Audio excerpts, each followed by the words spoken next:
जय हिंद दोस्तों। अभी तक आपने बिहार एसएससी द्वारा निकाला गया वैकेंसी है कार्यालय परिचारिका। वो फॉर्म अभी तक आपने नहीं भरा है तो इस वीडियो को शुरू से अंत तक देखिएगा। स्टेप बाय स्टेप आपको जानकारी दी जाएगी। अगर यह वीडियो आपको हेल्पफुल लगे तो इसको सब्सक्राइब, लाइक, शेयर, कमेंट जरूर कीजिएगा। तो सबसे पहले आप मोबाइल या लैपटॉप स्क्रीन पर गूगल खोल लेंगे, या तो क्रोम ब्राउज़र से किसी ब्राउज़र से गूगल खोल लेंगे। वहाँ आप BSSC सर्च करेंगे, सर्च बॉक्स में जाकर BSSC सर्च करेंगे तो आपको फर्स्ट में आपका ऑनलाइन BSSC.com खुलेगा। उस पर आपको क्लिक करना है। इस पर क्लिक करने के बाद आपको इस प्रकार का इंटरफेस खुलेगा, जो फर्स्ट में ही दिया गया है ऑफिस अटेंडेंट, कार्यालय परिचारिका। इसमें आपको यहाँ मिल जाएगा विज्ञापन संख्या और यहाँ आपको लिंक मिल जाएगा। आप इस लिंक पर क्लिक कीजिएगा। जैसे ही लिंक पर क्लिक कीजिएगा तो बिहार एसएससी का ऑफिशियल वेबसाइट पर आप पहुँच जाइएगा। यहाँ लिंक के पास देखिएगा तो यहाँ आपको विज्ञापन से संबंधित सूचना दिया गया है, इंस्ट्रक्शन दिया गया है। इसमें आपको यह फॉर्म कब से भराया जा रहा है, कब से लास्ट देके पेमेंट का डेट सब दिया गया है और बहुत ही अच्छा बहाली है ये। आप आराम से इसको भर सकते हैं। आप पहली बार आए हैं तो आपको यहाँ रजिस्ट्रेशन करना पड़ेगा। अगर रजिस्ट्रेशन कर लिए तो लॉगिन करना पड़ेगा। तो पहली बार है तो यहाँ हम रजिस्ट्रेशन पर क्लिक करते हैं। जैसे ही रजिस्ट्रेशन पर क्लिक कीजिएगा तो आपको इस प्रकार का पेज खुलेगा। तो आपको फर्स्ट में आपका नाम पूछा गया है, तो आप अपना नाम सही सही जो आपको मैट्रिक डॉक्यूमेंट पर लिखा गया है उसी के हिसाब से आप सही सही भरिएगा। यहाँ आपको जेंडर पूछा गया है, आप महिला है, पुरुष है या ट्रांसजेंडर है, जो भी हो अपना इसमें सेलेक्ट कर लेंगे। फिर यहाँ आपसे पूछा गया है क्या बिहार राज्य के निवासी है, और है तो एस कर दीजिएगा और नहीं है तो नो कीजिएगा। ठीक, नो कीजिएगा तो आपको किसी प्रकार का आरक्षण जात जनरल में चला जाइएगा, आरक्षण नहीं मिलेगा। और बिहार राज्य के निवासी एस कीजिएगा तो आपको कैटेगरी के अंदर जो भी लाभ प्राप्त होता है वो आपको लाभ मिलेगा।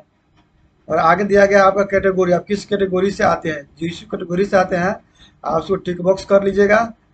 टिक बॉक्स करने के बाद आपको जाति पूछा जाएगा।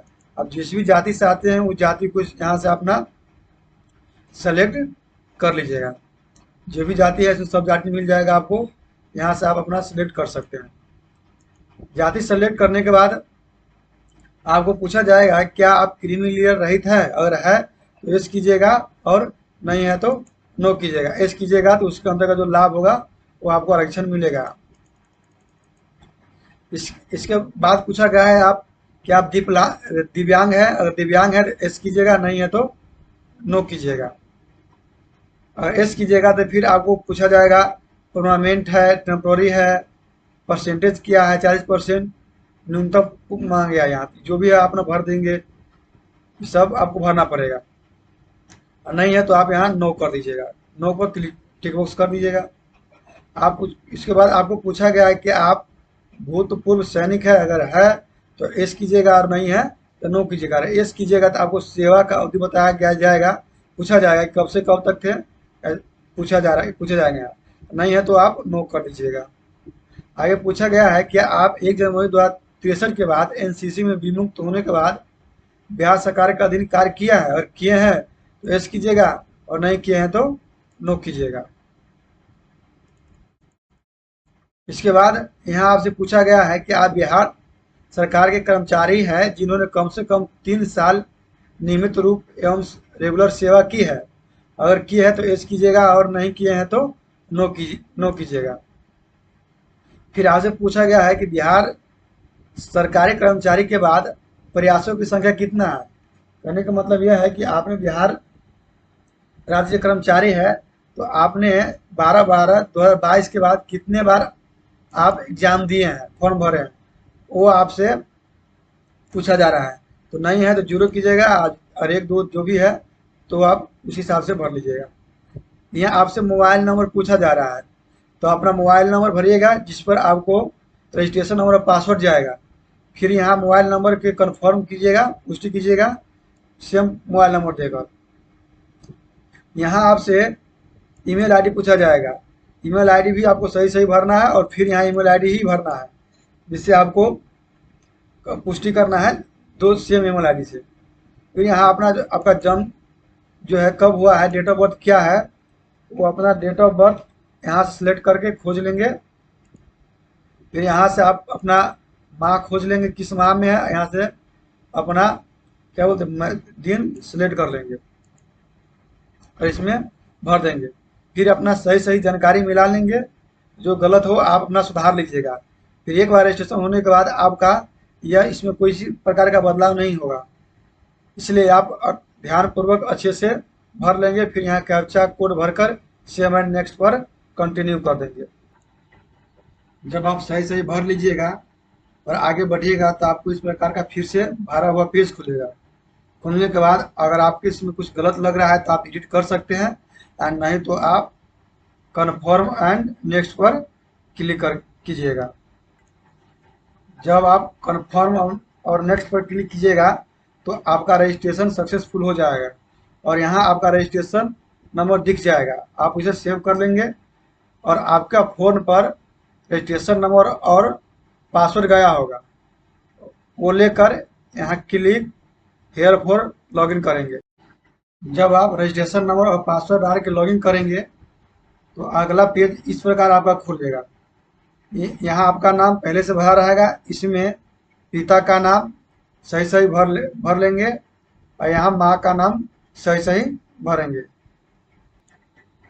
माँ का नाम भरने के बाद यहाँ पूछा जाएगा आपका कि अस्थायी निवास प्रमाण पत्र की तिथि, हम किस तिथि को आपका निवास प्रमाण पत्र जारी किया गया है। यहाँ आपको निवास प्रमाण पत्र की संख्या भरना है, जो उसका सर्टिफिकेट नंबर है वो नंबर भरना है और वह कहाँ से जारी किया गया है। आप सीओ लेवल के बनाए हैं, आरओ लेवल के बनाए हैं, जहाँ से भी आप बनाए हैं, आरओ से बनाए तो आरओ दे देंगे और सीओ से बनाए हैं तो सीओ दे देंगे। फिर आपको एनसीएल का यहाँ प्रमाण पत्र पूछा जाएगा। अगर एससी एसटी है तो आपसे जाति पूछा जाएगा, जाति प्रमाण पत्र का सर्टिफिकेट का नंबर देना है। तो आप एनसीएल हो तो एनसीएल और जाति प्रमाण पत्र जो एससी एसटी को लगता है वो आपको यहाँ भर देना है। फिर यहाँ उसका तिथि, किस तिथि को जारी किया गया है, यहाँ सिलेक्ट कर अपना जो भी तिथि का जारी किया गया है वो तिथि यहाँ सिलेक्ट कर लेंगे। फिर जारी करने वाला प्राधिकार कौन है, आप आरओ से बनाए हैं, सीओ से, जहाँ से भी आप बनाए हैं वहाँ से उसको आप टिक बॉक्स कर लेंगे। फिर नीचे आएंगे, नीचे आने के बाद आपको यहाँ स्वतंत्रता सेनानी के आश्रित है पूछा गया है तो यस कीजिएगा और नहीं है तो नो कीजिएगा। फिर आपको यहाँ राष्ट्रीयता पूछा गया है, राष्ट्रीयता में इंडियन है तो इंडियन भर देंगे। पूछा गया कि आपके पास आधार कार्ड है तो एस कीजिएगा और नहीं है तो नो कीजिएगा। अगर है तो यहाँ आधार कार्ड संख्या आपको भरना पड़ेगा। फिर यहाँ आपसे एक फोटो आईडी प्रूफ मांगा गया है। फोटो आईडी प्रूफ में आप इसमें से कोई भी दे सकते हैं, आधार कार्ड है, वोटर आईडी कार्ड है, driving licence, PAN card, passport, जो भी है आपके पास दे सकते हैं। आधार कार्ड है तो आधार कार्ड भी दे सकते हैं, उस आधार कार्ड का यहाँ आपको नंबर दे देना है। फिर आपसे पूछा गया है कि उम्मीदवार का पहचान चिन्ह क्या है। अगर आपके शरीर में कहीं भी कटे फटे तिल का निशान है तो आप यहाँ लिख सकते हैं, अगर नहीं है तो नो मार करके भी आगे बढ़ सकते हैं। यहाँ पूछा गया है आपसे कि आपको किसी परीक्षा में, जैसे कि यूपीएससी, राज्य आयोग, अन्य आयोग में परीक्षा से निष्कासित किया गया, वंचित किया गया है, अगर किया गया है तो एस कीजिएगा, नहीं किया गया तो नो कीजिएगा। एस कीजिएगा तो आपसे उसका चयन का आयोग का नाम लिखना पड़ेगा, कब किया, कब से कब तक किया गया था, वो सब आपको भरना पड़ेगा, और नहीं किया गया है तो नो कीजिएगा। फिर यहाँ आपसे एड्रेस पूछा जाएगा तो आप अपना एड्रेस भर दीजिएगा, पूरा एड्रेस भरिएगा। इसमें आपको फिर गांव का नाम, मोहल्ला का नाम पूछा गया है, पुलिस स्टेशन पूछा गया है, ये थोड़ी सी बेसिक सी जानकारी आप सही सही भर लेंगे। आपको पोस्ट ऑफिस पूछा गया है, यहाँ राज्य पूछा गया, आप राज्य से हैं तो उस राज्य को अपना सेलेक्ट कर लेंगे। राज्य सेलेक्ट करने के बाद आपको जिला पूछा गया जाएगा, जिला जो भी अपना, फिर आपको यहाँ पिन कोड पूछा गया तो पिन कोड भर देंगे। यहाँ आपको ये जो है पत्राचार का पता और अस्थायी पता सेम है तो आप यहाँ टिक्स बॉक्स करके सेम कर लेंगे। अगर नहीं है तो आप यहाँ फिर से जहाँ आपका स्थायी पता है वह अपना पता भर लेंगे। अगर सेम है तो यहाँ सेम एज पर ठीक करके सबमिट पर क्लिक कर देंगे। जब फ्रेंड सही सही भर लेंगे तो आपको यहाँ प्रोसेस फॉर पेमेंट करना होगा। फिर इस पर आपको क्लिक करेंगे। पेमेंट पर क्लिक करेंगे तो आपको यहाँ ऑप्शन दिया जाएगा कि आप किससे पेमेंट करना का चाहते हैं, SBI से या ICICI से। और आप जिस जो भी बैंक है आप वो बैंक सेलेक्ट कर लेंगे। यहाँ मेरे पास SBI है तो मैं SBI से पेमेंट कर रहा हूँ।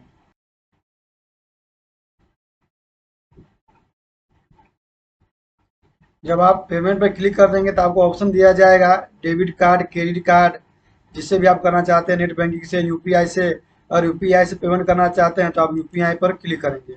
यूपीआई पर क्लिक करने के बाद आपको यूपीआई क्यूआर आएगा। तो आप यूपीआई क्यूआर पर पेमेंट कर टिक बॉक्स करेंगे। जब क्यूआर पर आप टिक बॉक्स करेंगे तो आपको क्यूआर आएगा। क्यूआर को आप मोबाइल से पे फोन जिससे भी पेमेंट करते हैं उससे आप स्कैन कर पेमेंट कर लेंगे। जब आपका पेमेंट सक्सेसफुल हो जाएगा तो आपको दिया जाएगा प्रिंट पेमेंट स्लिप। यहाँ से आप ये स्लिप जो है आप पेमेंट जो है रसीद यहाँ से डाउनलोड कर मोबाइल में सेव कर लेंगे। फिर आप सेव एंड नेक्स्ट पर क्लिक करेंगे। फिर नेक्स्ट पर क्लिक करने के बाद आपको नेक्स्ट स्टेप में पहुँच जाएगा। यहाँ आपका एजुकेशनल डिटेल्स मांगा जाएगा, जिसमें आपको मैट्रिक का सब्जेक्ट पूछा जा रहा है पहले फर्स्ट में। इसमें आप मैट्रिक में जो सब्जेक्ट लिए थे या तो और लिख दीजिएगा, नहीं तो आप चाहे तो जो भी सब्जेक्ट है आप वो भी लिख सकते हैं। यहाँ आपको पूछा गया है कि किस बोर्ड यूनिवर्सिटी से आप पास किए हैं, तो जो भी बोर्ड हो आपका उस बोर्ड का चयन नाम इसमें लिख देंगे। टोटल मार्क्स पूछा गया है, कुल मार्क की 10th जो आप कितना टोटल मार्क का एग्जाम दिए थे। 500 होता है अभी वर्तमान में, 500 के दिए तो 500 दे देंगे।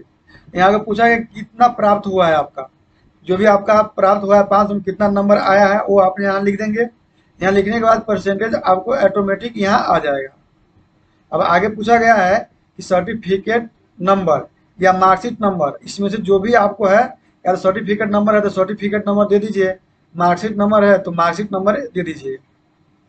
फिर यहाँ पूछा गया है कि certificate issue, marksheet, certificate date, इसमें से जो भी हो यानी किस डेट को जारी किया गया है वो डेट आप इस बॉक्स में जाकर महीना, माह, साल और डेट करके आप इसमें भर देंगे। तो भरने के बाद फिर सही सही आप मिला लेंगे।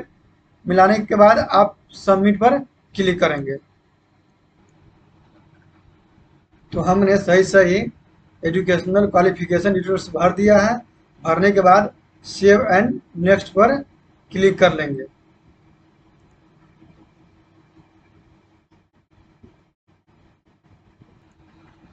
सेव एंड नेक्स्ट क्लिक करने के बाद आपको फोटो का साइज, फोटो मांगा जाएगा अपलोड करने के लिए। तो फोटो का साइज आपका जो है 20 KB से 50 KB का होना चाहिए। सिग्नेचर है, सिग्नेचर इसमें इंग्लिश सिग्नेचर देना है। पहले इंग्लिश सिग्नेचर देने के बाद हिंदी देना है। तो पहले इंग्लिश देंगे। इंग्लिश का जो साइज होगा सिग्नेचर का 10 KB से 20 KB के बीच, और हिंदी का भी 10 KB से 20 KB के बीच। तो आप चूज फाइल पर जाकर आपका जो फाइल में जहाँ भी आपका फोटो है वहाँ से आप सेलेक्ट कर लेंगे और सिग्नेचर हिंदी इंग्लिश दोनों सबमिट करके फिर सबमिट करेंगे। तो friend photo English signature, Hindi signature upload हो चुका है। अब सबमिट पर क्लिक करेंगे। सबमिट पर क्लिक करने के बाद आपको री अपलोड फोटो एंड सिग्नेचर का दिया गया है। अगर आपको फिर इसमें कुछ बदलाव करना है तो आप री अपलोड कर सकते हैं, और नहीं बदलाव करना है तो सेव एंड नेक्स्ट पर जाएंगे। जब आप अगला स्टेप में पहुंचिएगा तो आपको लाइव फोटो मांगा जाएगा। तो आपका बैकग्राउंड थोड़ा सफ़ेद रहेगा तो ठीक रहेगा। बैकग्राउंड सफ़ेद में जाकर और टेक फोटो पर जाकर क्लिक कर लेंगे। आपका फोटो यहाँ आ जाएगा। आने के बाद आप सबमिट कर देंगे। जब सब तो फ्रेंड हम लाइव फोटो अपलोड कर चुके हैं। करने के बाद आप सबमिट करेंगे। फिर यहाँ आकर क्लिक है टू प्रिंट दिस पेज पर करके ये सेव कर लीजिएगा।